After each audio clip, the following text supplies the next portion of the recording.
Next multifunctional role of parliament. Legislative, executive, financial, constituent, judicial, electoral, other powers and ஃபங்க்ஷன்ஸை பற்றி பார்ப்போம். First legislative powers and functions. பார்லிமெண்ட்டோட primary ஃபங்க்ஷனே கண்ட்ரிக்காக law make பண்ணுறது தான். யூனியன் லிஸ்ட்டில் இருக்க சப்ஜெக்ட்ஸ்லேயும் ரெசிடரி சப்ஜெக்ட்ஸ்லேயும் இவங்க லா மேக் பண்ணுவாங்க. பார்லிமெண்ட் வந்து கன்கரண்ட் லிஸ்ட்டில் லா மேக் பண்ணாங்க அப்படின்னா இவங்களோட அதிகாரம் தான் செல்லும். 5 அப்நார்மல் சர்க்கம்ஸ்டான்சஸில் கான்ஸ்டியூஷன் வந்து பார்லிமெண்ட்டை லா மேக் பண்ணலான்னு சொல்லியிருப்பாங்க. என்னென்னு பார்ப்போம். ஃபஸ்ட்டு ரெசல்யூஷன் வந்து ராஜ்யசபா பாஸ் பண்ணாங்கன்னா நேஷ்னல் எமர்ஜென்சி ஆப்ரேஷனில் இருக்கும் போதும் 2 or more ஸ்டேட்ஸ் வந்து பார்லிமெண்ட்டில் ஜாயிண்ட் ரெக்வஸ்ட் கொடுத்தாங்கன்னா. 4th இன்டர்நேஷ்னல் அக்ரிமெண்ட்ஸ், ட்ரீட்டிஸ், கன்வென்ஷன்ஸ்க்கெலாம் முக்கியமான முடிவு எடுத்தே ஆகணும் அப்படின்றப்போ. 5th பிரசிடென்ட்டோட ரூல் ஆப்ரேஷனில் இருக்கப்போ. நெக்ஸ்ட்டு பிரசிடெண்ட் வந்து ஆர்டினன்ஸை இஷ்யூ பண்ணும்போது பார்லிமெண்ட் அதை அப்ரூவ் பண்ணுவாங்க. 6 வீக்கில் அப்ரூவ் பண்ணணும், இல்லைன்னா எக்ஸ்பைரி ஆயிரும். Next delegated legislation. பார்லிமெண்ட் வந்து லாவை மேக் பண்ணுவாங்க ஸ்கெலிட்டன் ஃபார்மில். எக்ஸிக்யூட்டிவ் தான் அந்த லாக்கான டீட்டெயில்டு ரூல்ஸ் அண்ட் ரெகுலேஷன்ஸை மேக் பண்ணுவாங்க. டெலிகேட்டட் லெஜிஸ்லேஷனை எக்ஸிக்யூட்டிவ் அண்டு சபார்டினேட் லெஜிஸ்லேஷன்னு சொல்லுவாங்க. Second executive powers and functions. Executive வந்து பார்லிமெண்ட்டுக்கு ரெஸ்பான்சிபிளாக இருக்கணும், எக்ஸிக்யூட்டிவ் கொண்டு வர பாலிசிஸ், ஆக்ட்ஸுக்கெல்லாம். நெக்ஸ்ட்டு மினிஸ்டர்ஸ் வந்து பார்லிமெண்ட்டுக்கும் லோக்சபாவுக்கும் கலெக்டிவாக ரெஸ்பான்சிபிளாக இருக்கணும்னு சொல்லியிருப்பாங்க. லோக்சபாவில் மெஜாரிட்டி இருக்க வரைக்கும் இவங்க ஆஃபீஸில் இருந்துக்கலாம்னு சொல்லியிருப்பாங்க.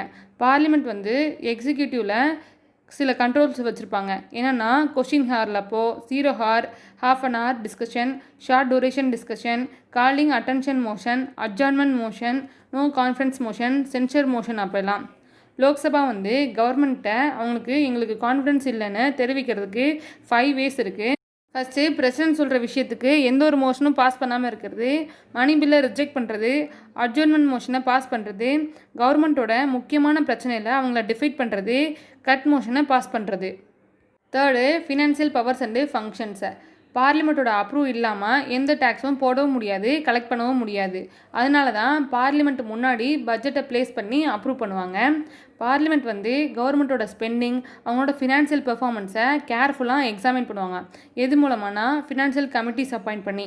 அதில் public accounts committee, estimates committee, committees on public அட்மினிஸ்ட்ரேஷன்ஸ்லாம் இருப்பாங்க. இவங்க தான் illegal money, irregular and unauthorised usage of மணின்னு கண்டுபிடிப்பாங்க. பார்லிமெண்ட் வந்து எக்ஸிக்யூட்டிவை கண்ட்ரோலில் வச்சுப்பாங்க. ப்ளஸில் budgetary control and post budgetary கண்ட்ரோலில். Next rule of lapse. Financial இயர்க்கான போட்ட பட்ஜெட்டை ஸ்பெண்ட் பண்ணாமல் இருந்தாங்க அப்படின்னா பேலன்ஸ் மணி வந்து கன்சாலிடேட் ஃபண்ட் ஆஃப் இந்தியாவுக்கு ரிட்டர்ன் ஆயிரும். அதுதான் ரூல் ஆஃப் லேப்ஸ்ன்னு சொல்லுவாங்க.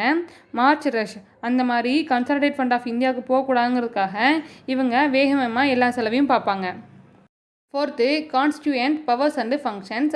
பார்லிமெண்ட் வந்து கான்ஸ்டியூஷனை 3 ways அமெண்ட் பண்ணலாம். ஃபஸ்ட்டு சிம்பிள் மெஜாரிட்டி பாஸ் பண்ணி, செகண்டு ஸ்பெஷல் மெஜாரிட்டி பாஸ் பண்ணி, 3rd special majority with the consent of half of all the state legislature pass பண்ணி.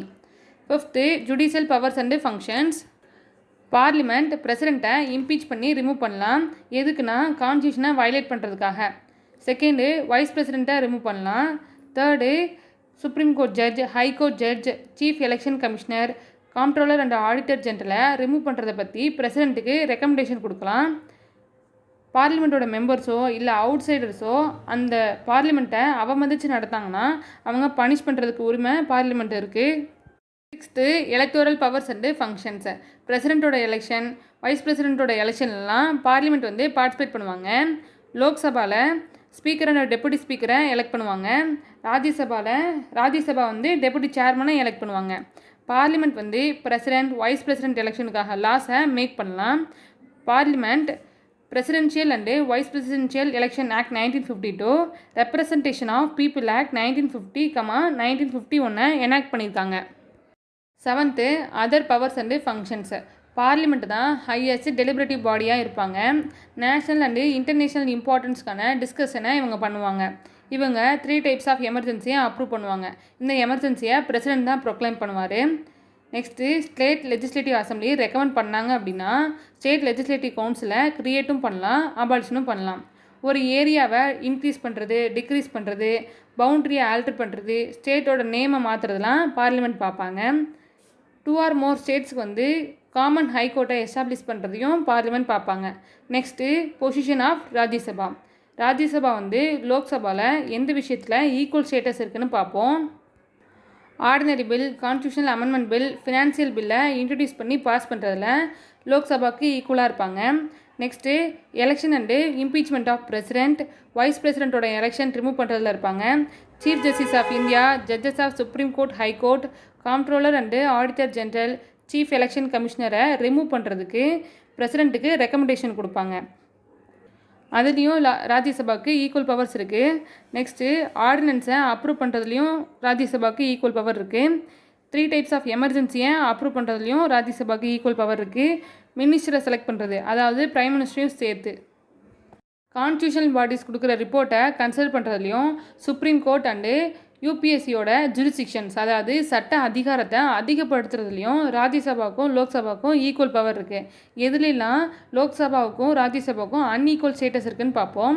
மணி பில்லை லோக்சபாவில் மட்டும்தான் இன்ட்ரடியூஸ் பண்ண முடியும், ராஜ்யசபாவில் இன்ட்ரடியூஸ் பண்ண முடியாது.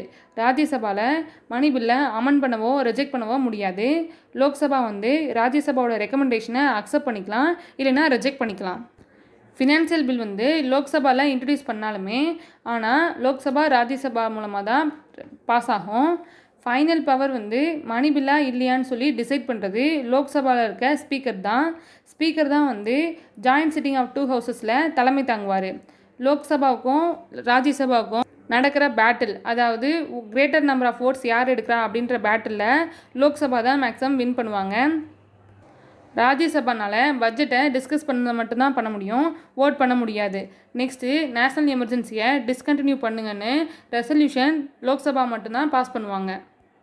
நெக்ஸ்ட்டு ஸ்பெஷல் பவர்ஸ் ஆஃப் ராஜ்யசபாவுக்கு 2 எக்ஸ்க்ளூசிவ் பவர்ஸ் இருக்கும். ஃபஸ்ட்டு ஸ்டேட் லிஸ்ட்டில் இருக்க சப்ஜெக்ட்ஸுக்கு ராஜ்யசபா தான் லா மேக் பண்ண முடியும். செகண்டு, ஒரு நியூ ஆல் இந்தியா சர்வீஸ் வந்து சென்ட்ரல் அண்ட் ஸ்டேட்டுக்கு காமனாக அமைக்கும் போது பார்லிமெண்ட்டுக்கு அதிகாரம் கொடுக்கலாம். ராஜ்யசபாவோட சப்போர்ட் வந்து லோக்சபாவுக்கு கீழே சொல்லியிருக்க விஷயத்துலலாம் தேவைப்படும். ஃபஸ்ட்டு லோக்சபா கொண்டு வந்திருக்க லாஸ் வந்து டெஃபெக்டிவாக இருக்கா இல்லை கரெக்டாக இருக்கான்னு சொல்லி செக் பண்ணுவாங்க. செகண்டு, திறமை வாய்ந்தவங்க எலெக்ஷனை ஃபேஸ் பண்ண முடியாமல் இருப்பாங்க இல்லையா, அவங்களுக்கு போதிய பிரதிநிதித்துவம் ராஜ்யசபாவில் கொடுத்துருப்பாங்க. அதனால தான் பிரசிடென்ட் வந்து ராஜ்யசபாவில் 12 மெம்பர்ஸை நாமினேட் பண்ணுவார். ராஜ்யசபா தான் ஃபெடரல் ஈக்குலிபிரியத்தை மெயின்டைன் பண்ணுவாங்க. நெக்ஸ்ட்டு பார்லிமெண்ட்ரி ப்ரிவிலேஜஸ், இதில் 2 இருக்குது. Collective privileges 1, individual privileges 1. Collective ப்ரிவிலேஜஸ்னால் பார்லிமெண்ட்டில் இருக்க 2 ஹவுசஸுமே என்ஜாய் பண்ணுவாங்க. இண்டிவிஜுவல் ப்ரிவிலேஜஸ்னால் எல்லா மெம்பர்ஸுமே, அதாவது பார்லிமெண்ட் மெம்பர்ஸுமே இண்டிவிஜுவலாக என்ஜாய் பண்ணுறது. ஃபஸ்ட்டு கலெக்டிவ் ப்ரிவிலேஜஸ், பார்லிமெண்ட்டோட ரிப்போர்ட்ஸ், டிபேட்ஸ் அண்ட் ப்ரொசீடிங்ஸை பப்ளிஷ் பண்ணுறதுக்கு இவங்களுக்கு ரைட்ஸ் இருக்குது. ஆனால் அதர் பர்சன்ஸ் வந்து பப்ளிஷ் பண்ணுறதை ப்ராஹிபிட் பண்ணலாம். 44th constitution amendment act of 1978 படி தான் பார்லிமெண்ட்டோட ட்ரூ ரிப்போர்ட்ஸை பப்ளிஷ் பண்ணலான்னு அதர் பர்சன்ஸ்க்கு ஃப்ரீடம் கொடுத்துருப்பாங்க.